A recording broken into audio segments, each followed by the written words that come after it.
Hi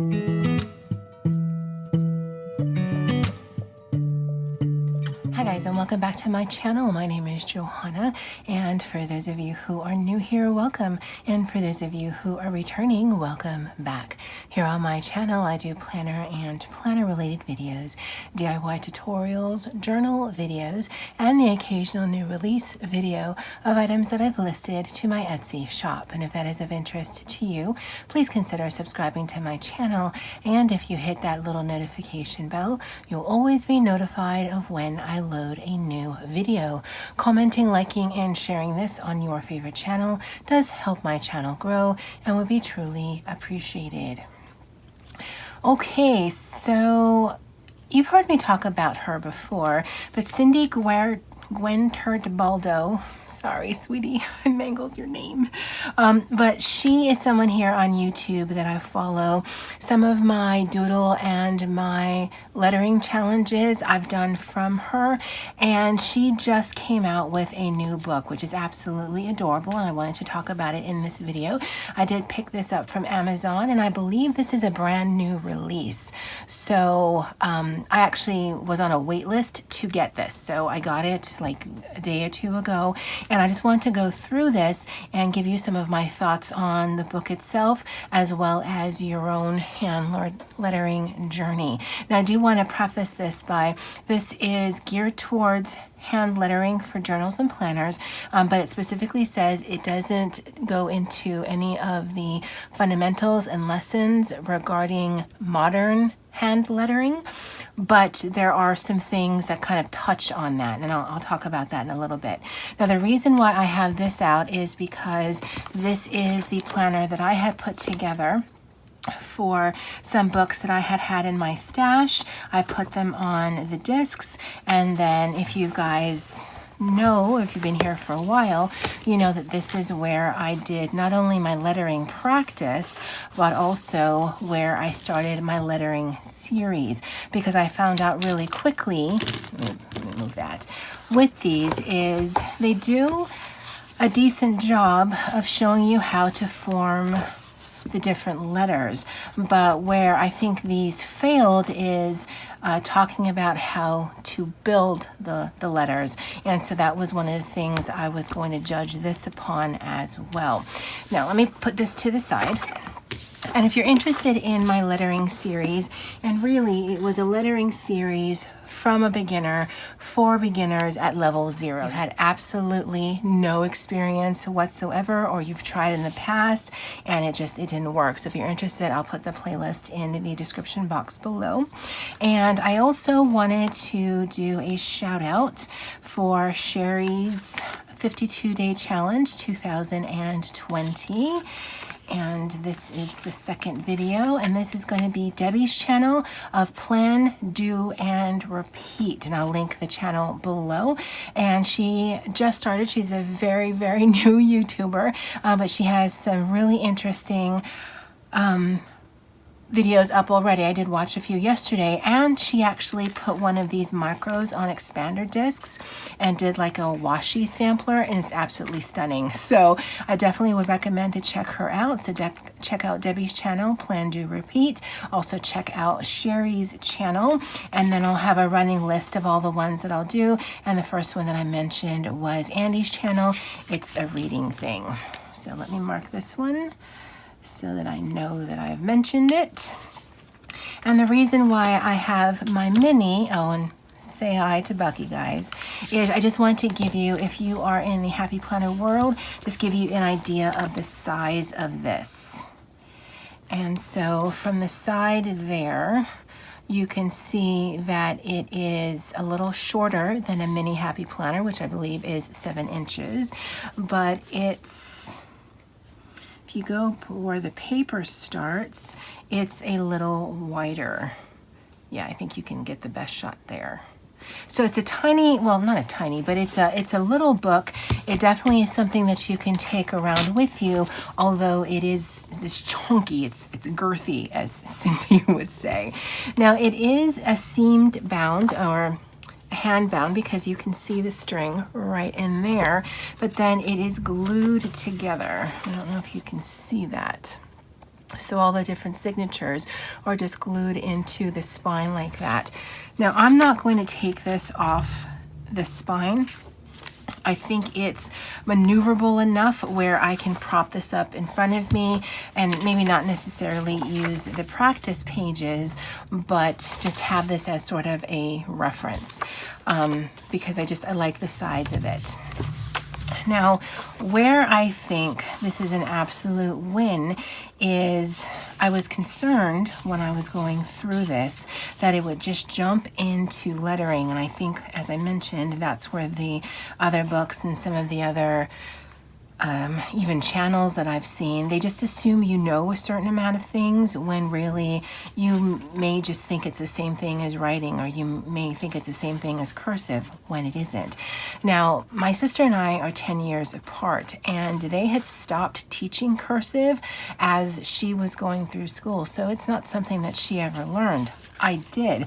So even just assuming that you have any cursive experience, depending on what your age is, what your school district was like, you may not have any.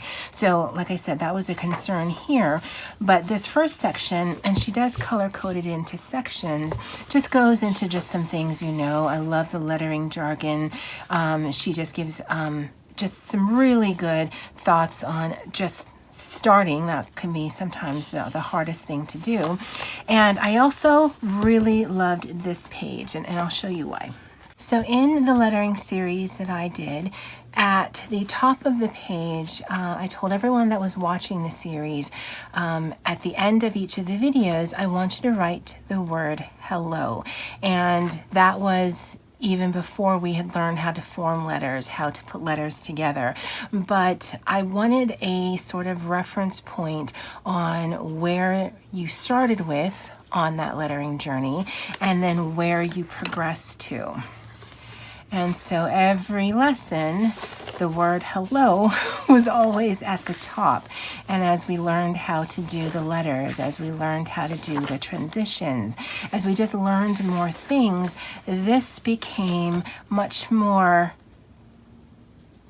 I don't want to say much more better, it's not grammatically correct, but you could definitely see progress, and that's what I wanted people who are following the lesson to do. I wanted them to see the progress in their own lettering journey.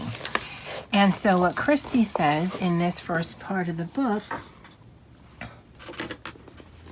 is to write the entire alphabet in uppercase and lowercase in your regular writing.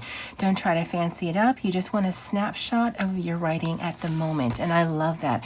I love seeing that you're learning something new. It's not going to be perfect. It's not going to be where you want to be, obviously, or why would you buy the book? But it definitely gives you a, hey, that's where I was on whatever date that you did it. And I love that aspect of this. Now, the next thing I love is she really goes into, okay, it's just the basics. And I don't know that a lot of lettering books do that, but it's about, okay, so just write your alphabet the way you normally write your alphabet, and then write it a little slower and see if there is a difference, if you already notice a difference between how you normally do it when you're just rushing and how you would do it if you're just really focused on the letters. And then it just sort of progresses into, okay, well, now that you know that, let's do this, and let's do this, and let's do this. And this whole book is like that. It just gives you some ideas on how to start building letters. And I don't remember where it was I read it, but she said, don't look at this like writing, like you're stringing words together. Look at this like you are drawing. So you're learning how to draw the letter in a certain style, because I mean, you know, we can all write in our planners, no big deal, but if you wanted to add the decorative element and you look at this as if it were a drawing versus as a written word, although, I mean, at the end of it, that's what it'll be, then it might be easier to train your brain on how to make it look different than what you're used to. And I can't remember where I read that, but I read that somewhere in here, and I thought that was amazing. She does give quite a bit of practice pages. She gives you prompts, and it's it's colorful, it's pretty, and where I think you can get into some of the modern calligraphy-ish is when it gets back here. Actually, there's examples throughout. But basically, you can add flourishes to your cursive, because again, she's not teaching modern calligraphy. And you can also do like a faux calligraphy where you take your words and then you just add some thickness to it. And if you color it in, then it actually makes it look like the modern calligraphy without having to know the different brush strokes. And I think the size is important in this, because if she had done it in a bigger page, it might sort of distort your lettering. And what I mean by that is, if I use a mild liner pen like this is a mild liner brush pen, and I have a bigger page, it's going to make me think that I can make my letters big. I mean, you can make your letters as big as you want, but if you're trying to incorporate this into a planner, which might be smaller, then this already forces you to think about the space.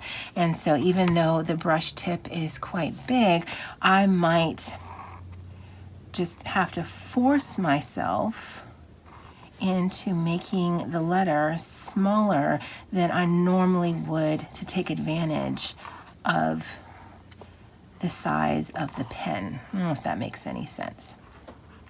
Now, where this might prove problematic in the size of this is if you do tend to write big already, and then you use products where the brush tip is on the bigger side, then you might just run out of space. But again, I think it's a good guide in order to give you at least, okay, well, you just learned the thing. You just learned this thing right here. And so now go to it while you're still fresh in your memory. The other thing, and I don't know if you've noticed, but because it is a book-bound system, you will have to kind of break the spine in order to get it to lie flat. Now again, when I go through this and practice some of the lettering, I'm probably going to prop it up against the shelving right here and then just look at it as a reference. I actually won't write in this, so that won't be a problem. I think I even have one of those like recipe book stands where I can just stand it in there so that I can just read it. But if you were going to practice in this, then you're just going to want to kind of bend it on itself. You don't want to break it, but it does look pretty sturdy so that it lies flat. Now, I have problems with any book-bound system, but I mean, as you can see, that does work. And then when you get to the front or the back of it, then you're just going to want to bend it a little more. Okay. Now the last thing we're going to do together is a pen test, just to see how different pens work. The paper is actually quite thick. I don't want to say it's Erin Condren weight paper, but it definitely feels thicker than Happy Planner note paper. And that's really where my reference is, because that's what I write in the most, is the Happy Planner note paper, which is definitely thicker than regular copy paper, but not as thick as Erin Condren paper. But let's do a pen test where the back of it is blank so that we can truly see. Okay, so right here. So this is a micron Pigma. Sorry, I didn't finish that sentence. I want to be able to see if it bleeds through. So we don't want to write any higher than that. So this is a Pigma micron pen. Pigma micron. And that's a 05. And the supplies that she recommends is either a Sharpie pen, which I should grab. So a Sharpie pen or a pencil or just like a Papermate Flare.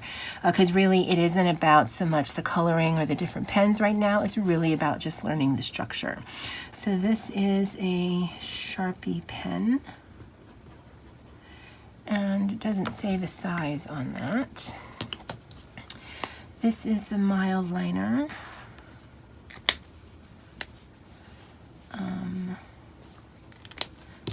I'll let that dry. This is a Tombow, and the brush is kind of thick, but the fine liner, I'm not sure what that called. That one you could practice lettering in. So Tombow, and that's N15, I think that's the color. And we have a Papermate Flare in purple. Papermate Flare in purple, and that's just because I didn't grab the black one that I have. And this one is medium. This was a mild liner in pink, and that was a brush pen. And then the last one we're going to do is just a regular Sharpie fine point. Sharpie fine point. Okay, the paper is matte, so it takes it very well. Let's do this one, which is the High-Tech C pen. So High-Tech C pen, and let's see if there's any indentation on the back. All right, so let's see how our pen test went. Whoa. I was pretty sure that the Tombow would bleed through, but you don't see the swatch and you don't see the writing at all. That's amazing. I like that. Now, of course, the Sharpie does go through, but Sharpie, I mean, I don't recommend using a Sharpie in your planner, but that's really the litmus test of the thickness of the paper. And even that, some of it is just ghosting, and then there is some bleed through sections there. And right here where I used this pen, which has a very thin tip, you can feel ridging, but you really have to feel around for it. So the thickness of the paper really can withstand quite a bit of different pens. I mean, this Micron is quite pigmented and it's dark and you see nothing. You see nothing from page to page. I love that. That is awesome. Huh. Okay, so those are my thoughts on this little lettering book right here. I do love that because I watch her channel so much, I can actually hear her reading this to me. Although, to be perfectly honest, I'm adding in some swear words because she swears on her channel. And so I'm thinking that some of this, you know, she's adding eggplant emojis and she's swearing and she's saying my dude because that's what she does. But I can totally hear her reading this to me, and that just, it makes it even more special. And I love that it's both simplistic, but it also gets you to a point where you feel comfortable with your own writing. You're not learning how to write like someone else. You're taking your own fundamental style and then just building upon that. Because I love seeing people's handwriting, even when they say that they hate what their handwriting looks like. Your handwriting is like your fingerprints. It's part of you, and I love seeing that. And so if you have the opportunity, I definitely would check this out. I will put a link down below. It is on Amazon, obviously. That's where I got it. I don't know that it's going to be in stores. You may want to check out your local Barnes & Nobles or whatever your bookstores are in your area. But yeah, definitely check this out. Cindy, definitely a thumbs up from me. And from Bucky and I, as always, aloha.